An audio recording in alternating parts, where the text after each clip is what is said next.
ኢትዮጵያ ቀይ ባህር አካባቢ ካሉት ሀገሮች ጋር ያላት ቅርበት በጣም ብዙ ነው። ከቀይ ባህር አካባቢ ካሉት ሀገሮች ጋር ያለን ታሪካዊ ግንኙነት በጣም ረጅም ነው። የባህል፣ የቋንቋ፣ የእምነት መመሳሰሎች አሉ። ኢትዮጵያ ከቀይ ባህር አካባቢ ካሉት ሀገሮች ህዝቦች ጋር የተቆራኘ ፍላጎት አላት። እዛ አካባቢ ያሉ ችግሮች ኢትዮጵያን ይመለከታሉ። የጋራ ችግሮች አሉ። በርካታ ችግሮች አሉ። የኢኮኖሚ ችግር አለ፣ የአየር ንብረት ለውጥ ችግር አለ፣ የደህንነት ችግር አለ። የደህንነት ችግር፣ የማይግሬሽን ወይም የስደት ችግር የመሳሰሉት ነገሮች አሉ። የአክራሪነትም በዚሁ ደረጃ ሊነሳ ይችላል። እነዚህ ችግሮች የጋራ ችግሮች ከመሆናቸው ጋር ኢትዮጵያ ለችግሮቹ በሚደረገው መፍትሄ ለማምጣት በሚደረገው ጥረት ውስጥ የኢትዮጵያ ሚና በጣም ቁልፍ ነው የሚሆነው፣ በጣም አስፈላጊ ነው የሚሆነው። ኢትዮጵያ ለሰላሟ ስትል፣ ለራሷ ስትል ከነዚህ ሀገሮች ጋር ትብብር ያስፈልጋታል። ኢትዮጵያ የቀይ ባህር ወሰንተኛ ሀገር ናት ተብሎ መውሰድ ይቻላል። በእርግጥ በቀይ ባህር ስም ከተደራጁት አንዳንድ እንትኖች የተገለለችም ቢሆን ይሄ መሆን እንደሌለበት ኢትዮጵያ የቀይ ባህር አዋሳኝ አገር መሆኗን የሚያረጋግጥ ነው። ምክንያቱም የቀይ ባህርና አገሮችና የኢትዮጵያ የጋራ ፍላጎቶች ተመሳሳይ የሆኑ ችግሮች፣ ተመሳሳይ የሆኑ ኦፖርቹኒቲዎች ሁሉ ስላላቸው ማለት ነው። ስለዚህ አብሮ መስራት የግድ ይላል የሚል በዚህ ውይይት ላይ የተለያዩ ሀገሮች ተወካዮች ናቸው ያሉት። አብዛኞቹ ከዚህ ከመካከለኛ ምስራቅ ጋር የተገናኘ እውቀት ያላቸው፣ ልምድ ያላቸው እዛ አካባቢ የሰሩ የዛ አካባቢ ተወካዮች፣ ዲፕሎማቶች አሉ፣ የምርምር ሰዎች አሉ፣ ሌሎችም አሉ። እነዚህ ሰዎች ናቸው እንግዲህ ውይይቱ ላይ የተሳተፉ ያሉት። እነዚህ የሚያቀርቧቸው ሀሳቦች በሲጠቃለል በኢትዮጵያና በእነዚህ አካባቢዎች መካከል ያለው ግንኙነት መጠናከር እንዳለበት ነው። ችግሮቻቸው ቅድም እንዳነሳ ነው ተመሳሳይ ከመሆናቸው ጋር ይህን ተመሳሳይ ችግር በጋራ መፍታት አስፈላጊ መሆኑን ለመጠቆም ነው። ይሄ አይነት መድረክ በአንድ ጊዜ የሚወሰን መሆን የለበትም፣ በተከታታይ መደረግ አለበት።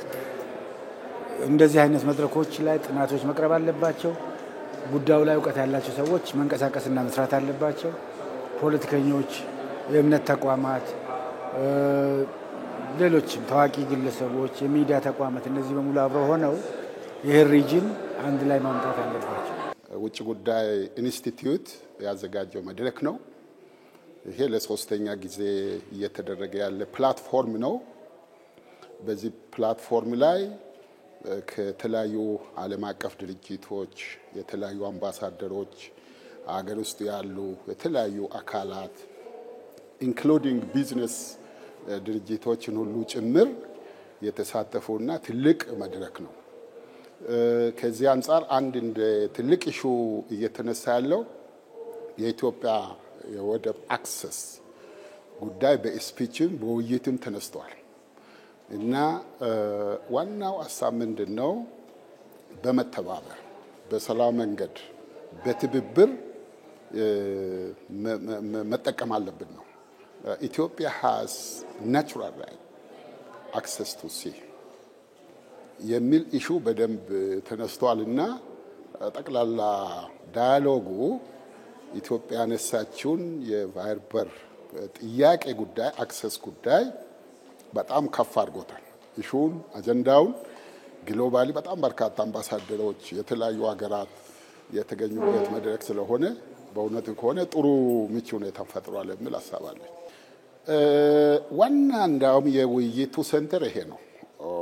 ኮኦፐሬሽን፣ ትብብር፣ ኮሌክቲቭ አክሽን ሀገራት በዚህ ዙሪያ ከተባበሩ ሁሉንም ይጠቅማል የሚል ነው እና በግጭት በጦርነት በምናምን ሳይሆን በሰላም መንገድ አክሰሱ ማግኘት መጠቀም ይቻላል የሚል ሀሳብ ነው እንደ ዋና የውይይቱ ፖይንትና እኔ በጣም ደስ ያለኝ ነገር ኢትዮጵያ ያነሳችውን የአክሰስ ቱ ሲ አክሰስ ቱ ለወደብ ጥያቄ ግሎባሊ አቴንሽን እንዲያገኝ የተለያዩ ሀገራትም በደንብ እንዲረዱት ትልቅ ኦፖርቹኒቲ እየፈጠረ ነገር ነው። እንግዲህ በክቡር ጠቅላይ ሚኒስትራችን ሀሳብ አመንጭነት ይሄ ጥያቄ ቀርቧል። የወደብ የማግኘት ናቹራል ራይት ማለት ነው። እዚህ ላይ ሁሉም ኢትዮጵያዊ አንድ አቋም አለ ብዬ አምናለሁ። ምክንያቱም ከታሪክም ከኢንተርናሽናል ሎም በጠቅላላ ለኢትዮጵያ የሚገባት ጉዳይ ነው። ስለዚህ ሁሉም ዜጋ ሁሉም ኢትዮጵያዊ ተባብሮ ይሄንን ጥያቄ በዚህ ጥያቄ ዙሪያ ላይ አንድ ሆኖ መስራት አለበት።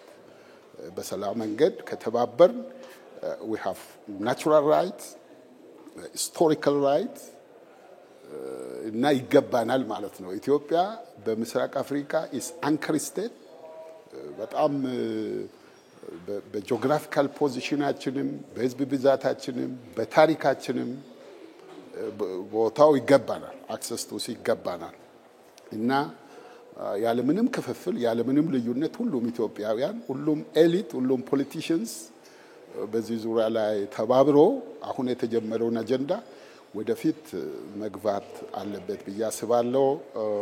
ኦፒፉሊ ይሄ ነገር በጥሩ ሁኔታ ወደፊት እየሄደ ነው። እዚህ መድረክ ላይ የተለያዩ ሀገር አምባሳደሮች፣ የተለያዩ አገራት፣ የተለያዩ ኢንተርናሽናል ድርጅቶች፣ ሎካል አክተርስ ብዙ ያሉበት ስለሆነ በእውነቱ ከሆነ ዳያሎግ ፕላትፎርሙ ለጥያቄያችን ጥሩ ደጋፊ ነገር ሆኗል ብዬ አያለሁ። አው የወደብ ጥያቄ is a major national interest የኢትዮጵያ ብሔራዊ ጥቅም ጉዳይ ተራ ነገር አይደለም እና በሰላም መንገድ በኢኮኖሚም በሴኩሪቲ ትብብር in the horn of Africa በምስራቅ አፍሪካ ባይዘው የተለያዩ ድርጅቶች regional organizations continental organizations global organizations በፒስ ኤንድ ሴኩሪቲ እና በኢኮኖሚ ትብብር ፕላትፎርሞች አሉ። እነኚህ ፕላትፎርሞች ስራ ላይ እየዋሉ ነው ያሉት። በውጭ ጉዳይ ሚኒስቴርም በተለያዩ ፖሊሲዎቻችን ውስጥ ይሄ በሰላም መንገድ ወደፊት እንዲሄድና አጠቃላይ በምስራቅ አፍሪካ ኢትዮጵያ አንከር ስቴት እንደመሆኗ መጠን የራሷን ሚና ትጫወታለች፣ በትብብርም ትሰራለች። አሁን ጥሩ ነገር ተጀምሯል። ይሄንን ተባብረን ሁሉም ዜጋ ሁሉም ኢትዮጵያዊ በቃ ይሄ የናሽናል ኢንተረስት ኢሹ ነው ብሎ መስራት ከቻለ በእውነቱ ከሆነ ሊሳካ የሚችል እና በጣም ሌጂቲሜት የሆነ ጥያቄ ነው ብዬ ነው የማየው እና በዚህ ዙሪያ በርካታ ስራዎች እየተሰሩ እንደሆኑ ነው